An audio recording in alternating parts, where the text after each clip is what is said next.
I want to get into this Lupe clip where he's talking to Angela Yee about a time that he doesn't really speak candidly about. Even better, or have more potential. And then that flip is, and that is why I have no sympathy for them or anything like that. And I tell artists this, I think. Oh my gosh, look at Angela Yee. It's looking good. Good. Not G-O-O-D, G-O-O-D-T. Looking good. Anything like that. And I tell artists this because I think it's important to let the artistic community know, like, this is what you're really dealing with. I'm not making this up. I'm not gassing anything. And I'll stand on this in a court of law and say the same thing. You know, Leo was like, yo, if you don't sign this 360 deal, we're not promoting your records. Not only if you don't sign this 360 deal, we're not promoting your records. And I know to a lot of people, the 360 deal, it kind of sounds like a, I don't know what it sounds like to the average person, a 360 deal, right? But the 360 deal basically means the record label gets a cut of your tour, they get a cut of your merch, they get a cut of your album sales. Normally the record label, they only get a cut of your sales. The 360 deal, it's literally what the term means. It's 360. They get a cut of everything, 360 degrees. We're not promoting your records. We're not promoting even the records that we give you. Right. I've heard that from artists. If you don't sign it, we're not even promoting the records we're giving you. Like, yo, Lupe, we got a song with a dude, up and coming guy named Bruno Mars, which was true. The record is called, it's unfinished, but the hook goes, they got nothing on you, which you guys know the record for B.O.B., but it was originally pitched to Lupe. Yo, we got this record, but yo, if you don't sign this deal, we're not promoting anything you do. Basically, you're gonna flop. 360. Crazy. Let's just go back like 5 seconds. Your records. Not only are we not promoting your records, we're not promoting even the records that we give you. Right. I've heard that from artists. If you don't sign a 360 deal, because there were artists who already signed and then they want you to then rework your deal to make it a 360 deal. So they're getting money from merch, they're getting money from, everywhere. Touring, you know, now, streaming is happening now, so that's a whole nother situation. They're invested in the streaming companies but just personally, like they got their own personal investment into it. Because they're not making as much. So they're like, if we're not gonna, we'd rather put our all into another artist who's got a 360 deal than to an artist who doesn't. Right. Because we put all of our marketing and promotion efforts into an artist who has a 360 deal. We can earn off of them. Whereas you don't have a 360 deal. Even if we promote you and you get hot and you have a #1 record, we're not gonna, it's opportunity cost. We're not gonna earn as much as we would if you had a 360 deal. And they're viewing all the rappers and all the musicians as disposable.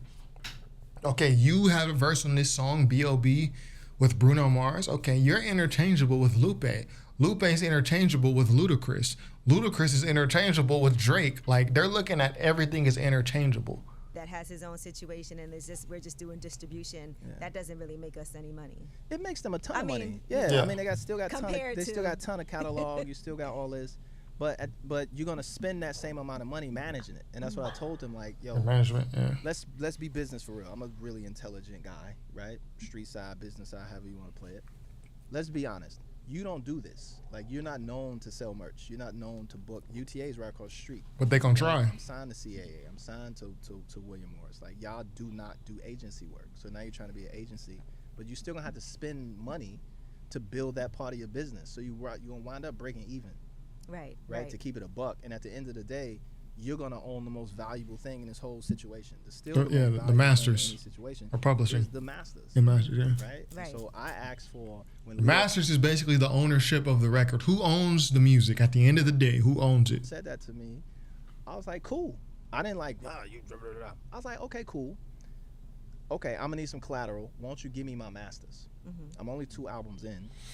Lupe, and Lupe is 2 albums in, and just remember, at this time, Lupe is not a small fry. He's not like a newcomer coming in asking for the masters and publishing like you're asking for a lot. You haven't proven anything. Lupe has platinum. Let's really fact check. Let's just not believe me, right? I always say, don't just believe me. I'll be wrong sometimes. Lupe is already a gold, and I'm pretty sure Kick Push went platinum, just a single. And a platinum, so he's a platinum selling artist. He's an artist. I mean, if you're going gold in 2006, you're fucking good. Like, you're going gold in 06, that's great. I mean, that's great. It's not excellent. Platinum is excellent, but that's great. Then he goes platinum the next time. So he's telling them he's trying to have leverage, but no, man, they're not going for that. I don't mind. As a matter of fact, I'll help you build out the 360 piece, at least when it comes to fashion, because I know folks in the fashion world up and down the chain. They're not trying to hear that. And then you could really tailor make these your merch deals to the artists. The idea of Lupe Fiasco trying to tell Atlantic, I'm pretty sure it was Atlantic Records, who he was assigned to at the time, trying to tell them, give them advice. And you're talking to a staff member. You're not talking, Lupe is not talking to like the CEO. He's talking to a staff member who has no pull. And even if he was talking to the CEO, the idea that the CEO is going to listen to what Lupe says, and it's asinine. Even though they probably should, but it's asinine. And do it through the whole system, like fully vertically integrated through the whole system, from the designer to the retail to the pop-up to the manufacturing to the distribution to the fulfillment, the whole piece. And it was kind of like, nah, we got a guy that can do that. Yeah, we got a guy we hired. He handles that. Lupe, we don't need your input. Trust that. What is that profile? Let me see that piece, because you're asking me to sign into 6 different businesses now. Right. Right. And the same level Who's of the guy? Yeah, like who is that? who's gonna be booking shows? You know, who's gonna be running sponsorships? Right. Who's gonna be? I get syncs and pitching things to TV shows and movies and stuff like that, but I'm talking about like, what's this random little speaking engagement? Like, who's going to be in charge of doing that? Yeah, and if you're this detailed down to this level as Lupe is, of who's doing what, who's the guy, and you need to be independent, which Lupe is right now. Lupe is independent, but the major's not trying to hear what you got to say about this. They're not trying to hear what you got to say about this and that. It can't They're be just Crespo. Like, who you going to hire? But then you got to hire somebody. Right. So now you saying like, oh, we're going to make X amount of dollars, but you finna spend another X amount of dollars building that up. You're gonna break so even. They had to miss me with the bullshit. It was like, give this to dude or give this to old girl, all blessings, but you're not finna do that to me. So I didn't sign, and my career was like goodbye. Wow. So my career ended at Lasers. At Lasers, and let's just look at the record sales. Just to compare, Lasers went gold. Yo, people hated this album. This album had a lot of anticipation because people were literally in the street protesting for Atlantic Records to let Lupe drop his next album because they were shelving him. You see, 07 was the cool. Lasers didn't come out until 2011, 4 years later. So that's a long time. So all the people who hate on me when I talk about Kendrick taking too long to drop records, yo, Lupe took not even 4 whole years, like 3 years, and people were in the streets protesting. Mind you. But yeah, this was a highly anticipated album. It went gold. And even the second album, The Food and Liquor 2, went gold. All right, so then you did Lasers. Wow. That's wild, though. But why not also, because clearly you wanted to And Lasers wasn't even that bad. At that point, right? When Leo told me that, I was like, then there's nothing else to do here. Right. Like, this is all, from this point, I can get through Craig doing his little random shenanigans with songs and double dipping and Warner Chapel only releasing, like they went out and bought. The fact that Lupe thinks he can negotiate directly with Leor Cohen about what's going to happen is the folly. Really, Lupe should be able to, because the artist knows their fan base better than some executive or some staff member at a record label. They know their fan base better.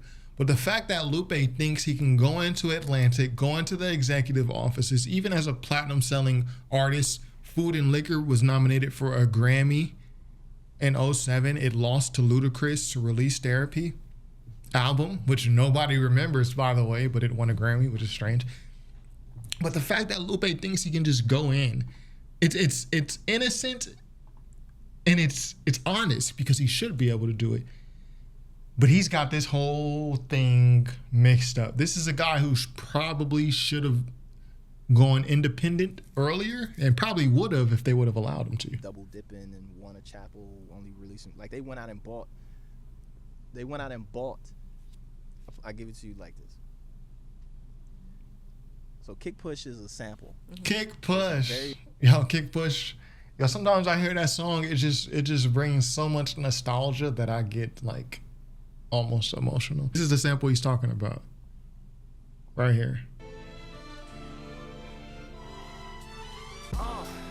Right there. Are we still live? Did they cut me off? Okay, we're good. Okay, let's get back into it. Talking about Filipinos. But like, just, that's not in the milieu. So the only reason you know it because it has this very regional piece. Soundtrack does it. We do the record. People love it. Pops off.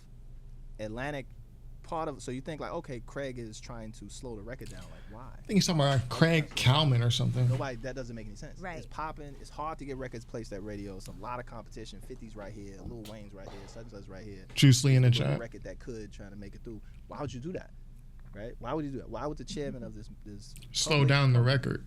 Make that decision so detailed for himself to call this little radio station in Chicago to tell him to stop playing this record before it goes national. So why would that happen? Before I see the rest, so you have Lupe. He's popping off with this single Kick Push, but the label calls in. The Kick Push is popping off in the city. It's about to go national, but it's popping off, going crazy in Chicago. But then the label calls the radio stations and says, stop playing it. Why would that happen? Why would the label call on beat, and this is their own artist, and say, stunt that record for now? For himself to call this little radio station in Chicago to tell him to stop playing this record before it goes national. Because at the same time that they were doing that, they were flying somebody to the Philippines to find this lady to buy the sample. Oh yeah, so they want more money. Like, we on the record you sampled on Kick Push, or that soundtrack sampled. Yeah, we gonna buy that record, which means we own a part of this record. Oh yeah, they playing dirty. They playing dirty. That's what they did. That is dedication. They flew somebody to the Philippines to find the person, and they bought the rights to the record. So they own the Kick Push sample.